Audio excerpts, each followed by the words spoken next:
Jack Reeve, TalkNorwichCity, outside of the Norwich City ticket office, where things are very busy. Maybe people are just buying season tickets after that game. It was a fantastic game, it really was. I've got a smile on my face.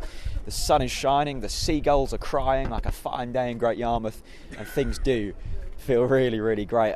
Like Chris said in his match review, I wasn't expecting to stand here talking about a win. I certainly wasn't expecting to talk about a win after I saw that team news. I thought that the defence, I'm not a massive fan of the four at the back. I think the Christoph Zimmerman, Grant Hanley and Tim Close back three with wing-backs works better. I wasn't overly sure about Reed and Tete in the middle, and I certainly wasn't sure about that attacking line-up with sort of Murphy floating on the wing and Maddison on the wing and Sabreni up front. I felt negative going into the game, and what we saw for the first half was very similar to what we've seen for the majority of this season, and it shows that it's very fine margins. One pace of quality against the run of play, and suddenly we look like bloody Brazil going forwards. What a fantastic strike from Josh Murphy, proving that he's such a confidence player. Until that point, he floated in and out of the game. He delivered some of the worst crosses I think I've seen at Carrow Road this season, and then pops up with a 25-yard screamer flying into the top corner. That's the kind of thing that he has in his locker, and that's the kind of thing we want to be seeing on a more consistent basis. We then go and get the second goal. Dennis Sabreni, the footballing gods, were with us today.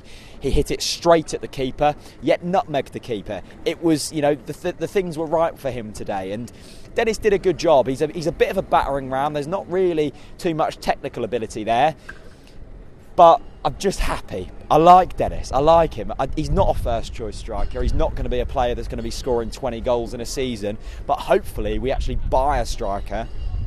I can't see it being Nelson, and he might be an influential substitute, someone who can just come on and push people and maybe score a goal. By the way, that team goal was beautiful. Came in, I think, from Murphy into Reed, a majestic ball over. Sabreni at the back post puts it in past Sam Johnston.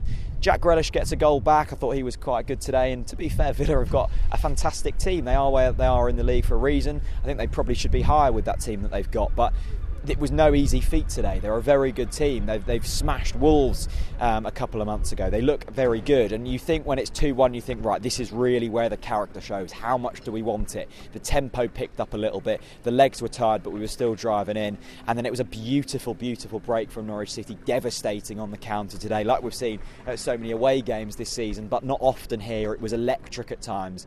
I thought today, Josh Murphy running through, great strength. We haven't seen enough of that this season. Him taking on his man. It was a lovely little ball into James Maddison, and that man was popped up for his 15th goal of the season. He's now been involved in 23 goals. I think he scored over a third of Norwich City's goals this season. Only Matic Vidra at Derby has had more goal involvement in terms of scoring. That shows the kind of influence that this man has on this team, and that shows how much we need to keep Maddison, the likes of Angus Gunn, if we want to challenge next season, because they are the players that can make the difference when the team is surrounding them. Other shout outs as well. I said to Connor in his fan cam, Southampton need to become the second team, don't they? We need them to stay in the Premier League, because Harrison Reed was buzzing about like a Jack Russell on steroids today. He was absolutely brilliant. Mario Vrancic driving forwards with that gleaming hair. I still prefer it blonde, but he was great today, and I'm starting to eat my words from what I said earlier in the season, because he's really starting to come into a nice little player. On the whole, really good to see. The ticket office is booming, revenues are up. Stuart Webber's going to be buzzing about that. See you later.